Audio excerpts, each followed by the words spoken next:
Alright guys, welcome to RC Mojo. This week we're going to put together the front suspension on the Tamiya Scorcher.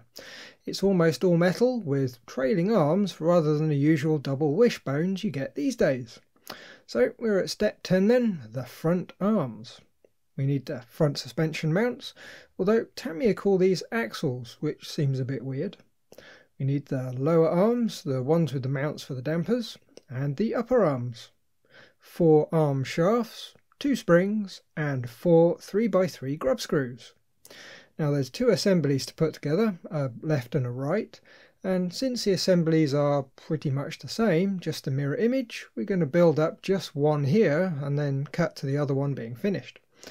Right, first we'll fit the 2 grubs a turn or so into the arms with some thread lock. Having them already in position means there's one less thing to juggle to fix it all together. Next we can grease up one of the shafts around the outer bump. This rotates inside the tube that we're going to fit later. It's important it's nicely lubricated, plus of course it's fairly well shielded from dust and dirt, so we don't have to worry too much about it turning into grinding paste. This one's going to be on the top shaft, which is the tricky one, so we're going to do that one first. On the outside we need to pop one of the springs over the shaft with the bent bit outwards. Then we offer up the arm, slotting the bent bit of the spring into the slot. Snug up the arm as far as it'll go into the mount. Snug up the arm as far as it'll go into the mount, while also lining up the grub with the flat on the shaft. When it's all in position, nip up the grub screw. The front springs have 2 positions that you can put them in. One for soft and one for hard springs. If you're running indoors or a flat car park, the soft setting works really well with the front dipping and leaning as you turn and brake. If you're going to do any sort of off-road use though, use the hard setting, or you're going to be making really good use of the front skid over every little bump. The lower arms go together more or less the same way, just without the spring. Grease up the shaft and insert it, slide the arm on and nip up the grubs. Repeat with the other side and you should have a pair of mounts with arms and springs. Step 11, uprights. We need 4 5x5mm ball ends, the big black ones, 2 M3x12 cap heads, 2 4mm ball ends, the small ones, and 2 3x6.5mm spacers. For plastic, we need the plastic ball plates, and we need the 2 uprights. Remember they're sided, so one for the left and one for the right. Right, we'll start this one by adding some thread lock into the holes in the uprights for the ball ends. We can use a cocktail stick to pick some up and stir it around in the holes. Then we can clean up any excess with a paper towel. Doing it this way, make sure you won't get anywhere we don't want it and accidentally gum up the steering. Next we need to pop one of the big black ball ends into each of the plastic ball plates. Tamiya want us to use the kit cross wrench to hold the ball end while we press it down into the plate. It does require a fair bit of force to clip the balls in. Just make sure when you're pressing down it's nice and straight.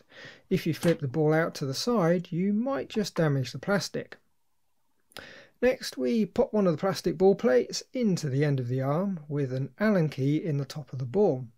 Offer up the appropriate upright, making sure it's the right way up as well, and thread in the ball end. Repeat with the other arm and you should have a very easy moving upright, but it might be a bit floppy at the moment as there's a few more small screws to fit in the next step. On the lower arm we need to fit a damper. It's going to be one of the short ones of course, as we use the long ones at the rear. All we do is slide in a spacer to the bottom rubber bush and pop in one of the M3x12s and thread it into the arm, nipping it up. The last thing to do is fit the small brass ball end. We need a spot of thread lock on the threads, then we thread it into the end of the upright coming in from the bottom. Nip it up and that's one assembly complete. And as before, repeat with the other one, and that's step 11 complete.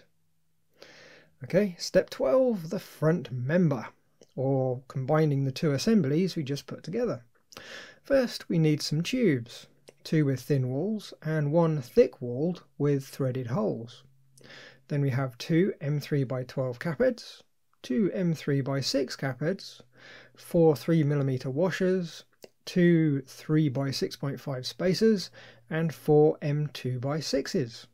Much like before, we'll start with some thread lock. This time we need a little bit in each end of the thick walled tube. As before, just a little bit on a cocktail stick stirred around the holes.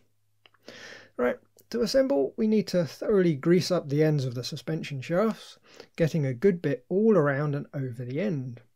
Then we slide on the 2 thin-walled tubes, making sure they're nicely seated and haven't got hung up on the way down. In the middle we pop in the thick-walled tube. Now on the outside we need to gently thread in one of the M3x6s.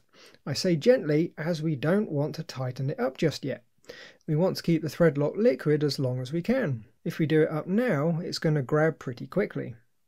The other half is the same. We need to grease up the ends and slide the shafts into the tubes, then loosely fit the other M3x6.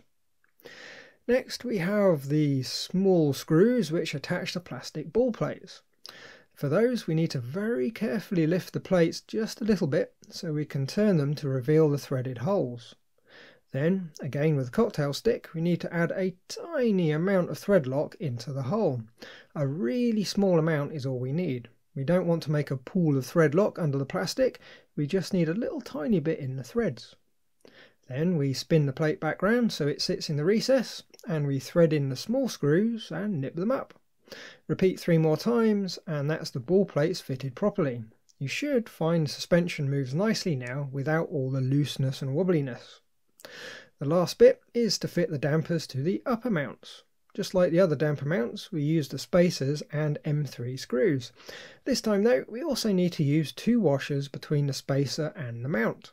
I'm guessing there's a minor clearance issue, so rather than re-engineer the parts, we just end up using washers to space them off a bit, which works I suppose. Repeat on the other side, and that's the front suspension assembly complete.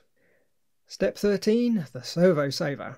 Now this is one of those amazingly overcomplicated Tamiya servo savers that somehow manages to be quite terrible and amazing at the same time.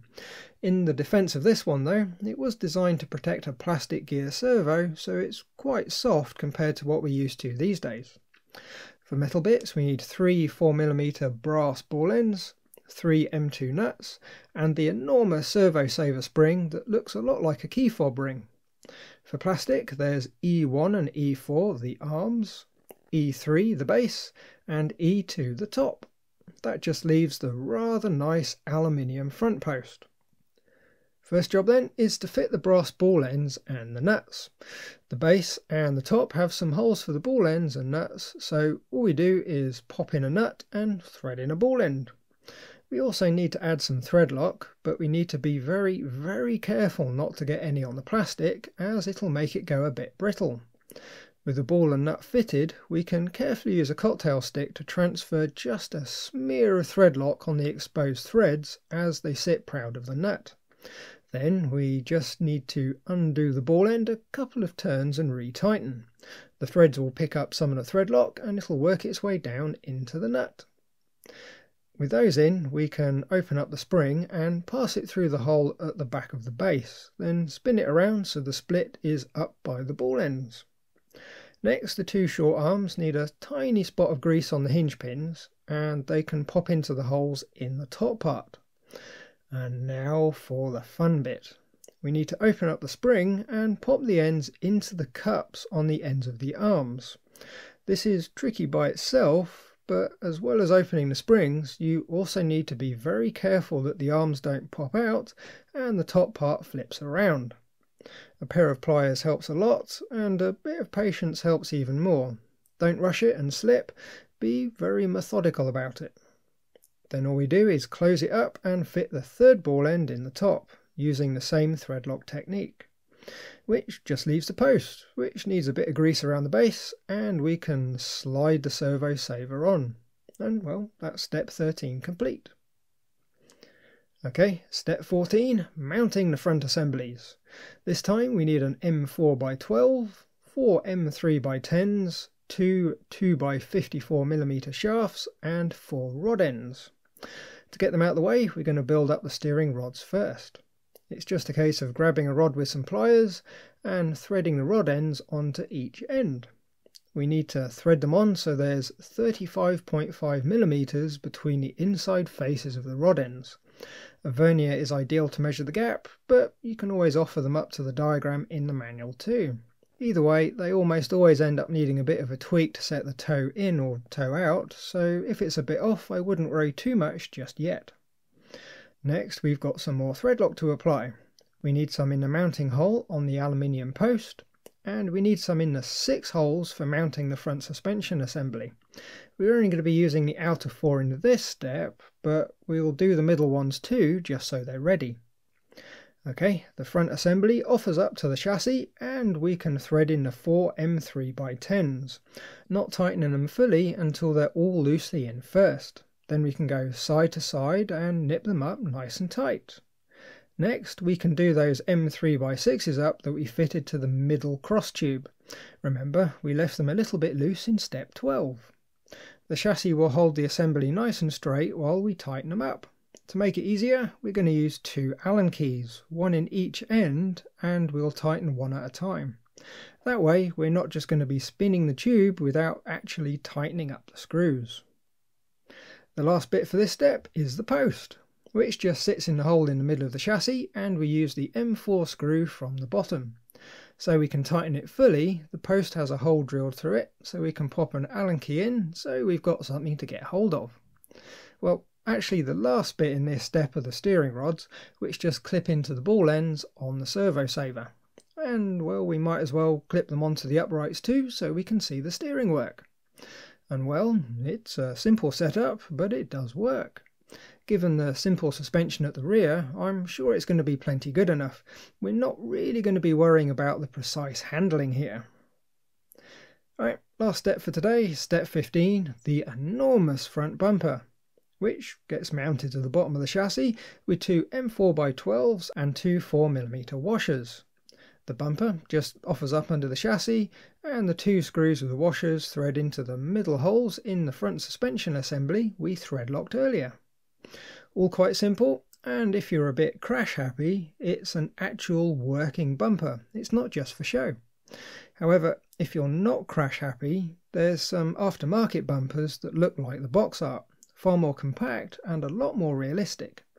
I might have to try and track down a set, as they do look a whole lot nicer. Right, that's going to be it for this week then. Next week we'll add some electronics and possibly get things moving. Until then, as always, thanks for watching, like if you like, subscribe if you haven't, and leave a comment if there's something on your mind. Bye guys!